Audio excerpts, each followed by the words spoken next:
Mom, please help me. My daughter, who had just gotten married 3 months ago, suddenly showed up at my doorstep in the middle of the night.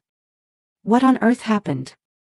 When I saw her, her face was swollen and covered in bruises. I was speechless at the sight of my daughter's changed appearance. Then, as I listened to her story, I trembled with anger. This is unforgivable. Was his promise to make her happy all a lie? And I vowed to get revenge on those people who had done this to my precious daughter. I'm Susanna, 50 years old. I divorced when my daughter Layton was still young and raised her while working full-time. Although Layton is a reserved type, she has a strong heart and is a hard worker. Through her persistent efforts, she managed to get a job at the company she had always dreamed of.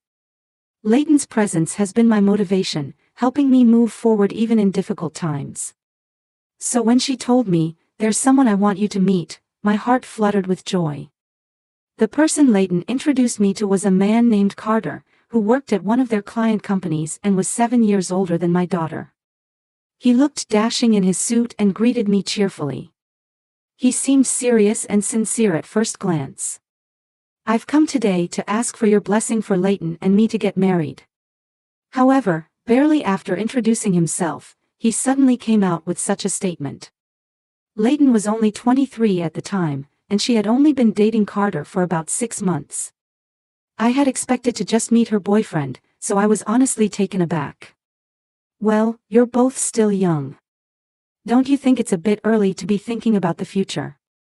I gently tried to discourage them, but he straightened his posture and looked me straight in the eye. "I can't think of anyone but Layton anymore. I believe I'll never meet another wonderful woman like her." He pleaded with a serious expression, telling me how much he cared for my daughter. "Carter, I feel the same way. Mom, please. Give us your blessing for our marriage. If you two have already made up your minds, then I'll support you." Moved by his passionate feelings and hearing Layton's plea, I gave my consent for them to be together. "Thank you so much. I promise I'll make Layton happy." As I watched my daughter and him gazing at each other happily, I couldn't help but smile too. However, after Carter left, I couldn't fully rejoice in their marriage, and an uneasy feeling started to well up inside me. Is this really okay? Isn't it too soon? But I've heard that all parents have mixed feelings when their children get married. To be honest, I had thought my daughter's marriage was still far off, so I probably just wasn't mentally prepared. They looked so happy together. It'll be fine. After that, we met Carter's parents, and things progressed smoothly towards the wedding. They were both only children. Carter's parents, who had always wanted a daughter, seemed to really like Layton. "Mom, I'm thinking of living with Carter's parents after we get married. While it's nice that they're fond of her, it seems they've suggested living together. Are you sure about this? I don't have experience, but I've heard that living with in-laws can be challenging. I get along well with his parents, and with Carter there, I'm not worried." "Well, I'm sure you can handle it." I thought that she, being sincere and always loved by her elders, would surely manage.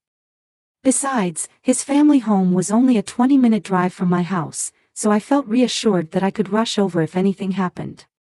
And so, after the wedding ceremony was over, my daughter's new life in her in-laws' home began. I thought Layton must be eagerly working hard, but about a month after she moved in, changes started to occur.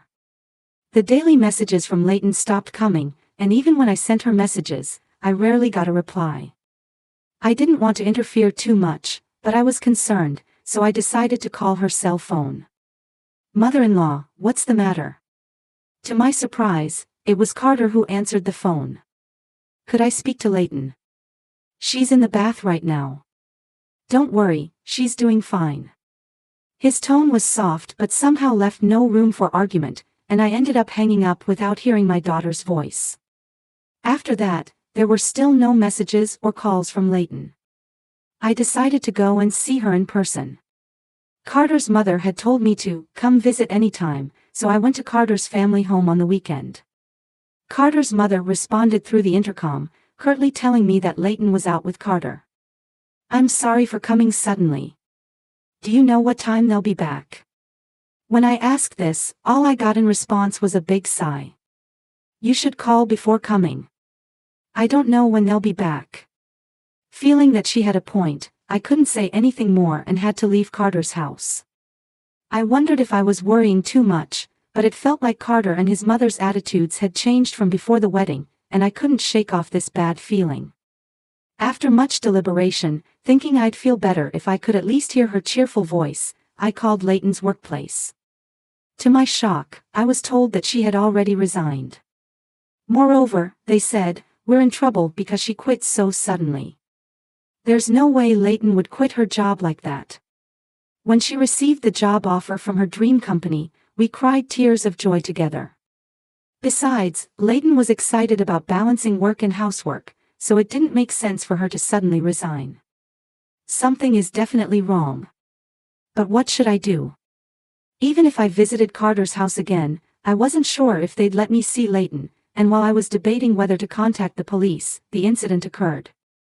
It was 2 days after I learned about my daughter's resignation, in the middle of the night. Suddenly, the doorbell rang. What?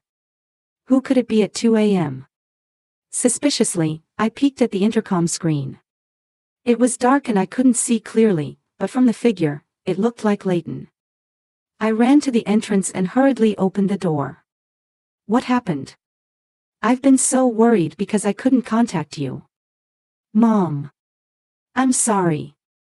My joy at seeing my daughter was short-lived. The next moment, I was shocked and lost for words. Leighton's face was unrecognizable, swollen and covered in bruises. What on earth happened to you? You're in such a state. For a while, my daughter trembled and cried, and I just rubbed her back without saying anything, trying to calm her down. Leighton began to speak haltingly, her voice choked with emotion. As I listened, it became clear that immediately after the wedding, Carter's attitude had changed completely. He said, "You've come here as a wife, so you should serve us," and treated her like a slave. And this terrible state she was in was the work of Carter and his parents. I had suspected as much when Leighton came running to my house, but as I heard the details, I trembled with anger. I didn't want to trouble you, but I'm sorry. Seeing my daughter cry like this, I felt a desire for revenge against them well up inside me.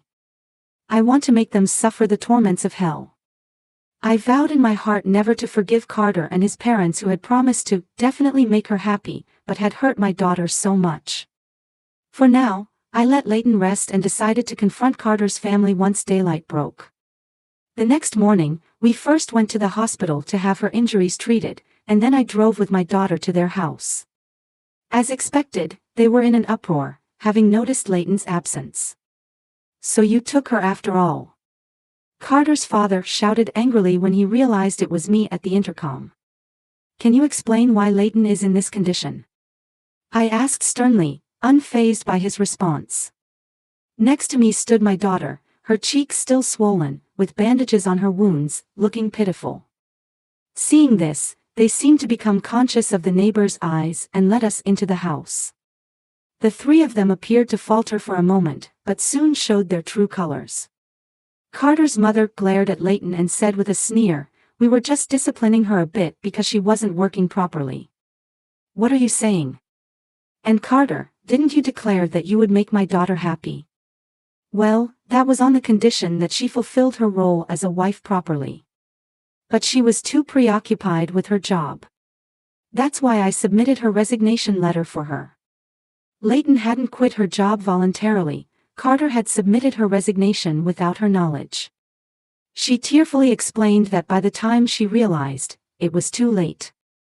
Apparently, the reason was that Carter didn't like that Leighton's work had become busy and she was coming home later than him. Leighton was working hard because she was happy to be employed at her dream company. "That's not my concern. If she can't balance both, she has to quit." Carter spoke as if he had done nothing wrong. "He's right.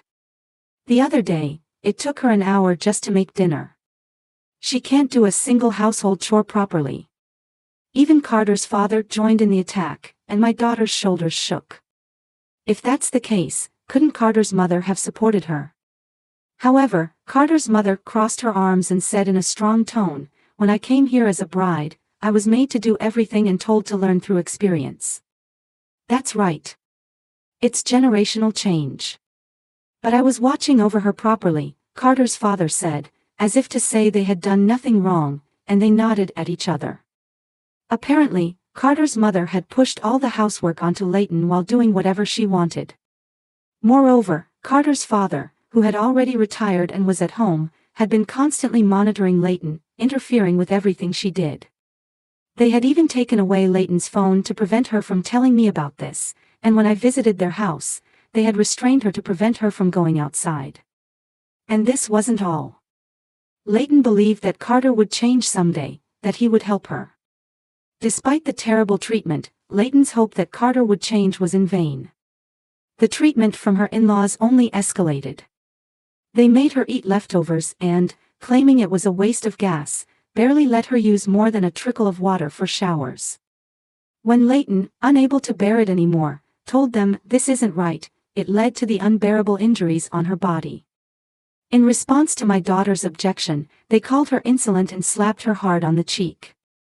Not only that, saying they would re-educate her, they took turns beating her all over her body. Finally released while covered in injuries, Leighton felt her life was in danger and, waiting for the moment when all three were sound asleep, fled from her in-laws' house. She walked for over an hour, barely escaping with her life, before arriving at our house. Before the wedding, you treated Leighton preciously. Why did you change so much? I can't accept this. When I confronted them with a strong tone, the three looked at each other and smirked. From the beginning, I just wanted a wife who would obey me. I thought Leighton would make a good servant. Carter said this nonchalantly, and his mother sighed, saying, she was really disappointing. Well, she must have learned her lesson from this incident. Why don't we give her another chance? At this unbelievable suggestion from Carter's father, they looked at each other and burst into laughter. That's enough. I can't forgive this anymore. Before I could respond, anger welling up from every part of my body, Leighton stared at the three of them and spoke out. How dare you speak to us like that? When an angry Carter tried to grab my daughter, I quickly restrained him in a hold and pinned him to the floor, immobilizing him. As he struggled and his parents stood dumbfounded at my quick movement, I said, I didn't mention it before, but when I was young, I was on the verge of making it to the Olympics in wrestling. I had to give it up due to an injury. I increased the pressure on Carter, who was pinned down, and he started flailing his arms and legs with tears in his eyes. When I loosened my grip, he slumped down, sitting weakly. How pathetic. Now, who should I deal with next? I said, cracking my knuckles as I slowly approached his parents. Please stop. They covered their heads and started trembling violently. I sent my daughter off wishing for her happiness, but I will never forgive you for putting her through this. All three of them shrank back completely at my fierce demeanor. Carter, please divorce me, Leighton said, following my lead, and presented the divorce papers in front of Carter. What are you talking about? I absolutely won't divorce you. He refused, his face turning red. This morning, I took my daughter to the hospital and got a medical certificate for her injuries, and I've also filed a police report. We have no fault in this, so we'll fight this to the end. I told them slowly, looking at each of the three in turn. Then, this time sweating profusely from their foreheads, they started panicking, crying out things like, please stop, and, what about our reputation? I want to divorce as soon as possible, Leighton said, looking at them with disgust. I look forward to seeing what happens to you now. You'd better regret what you've done. We gathered Leighton's belongings and headed for the entrance. Wait. We heard Carter's pitiful voice behind us, but Leighton and I left her in-laws' house without looking back. After that, the divorce was successfully finalized, and Leighton claimed $20,000 in compensation from Carter. The police report was also accepted, and the three of them were questioned by the police. Although they were released soon after, I heard that the police also came to their house to inspect the scene, which became a topic of gossip in the neighborhood, and they were now being looked at with suspicion. When Layton told her former colleagues about the mistreatment she received from Carter, the news spread to his company, which was their client, and Carter was removed from the fast track to promotion. Meanwhile, Layton slowly healed her mental and physical wounds at our home and then started moving forward to find a new workplace. My life is still far from over too. In fact, I've started training because I want to get involved with wrestling again,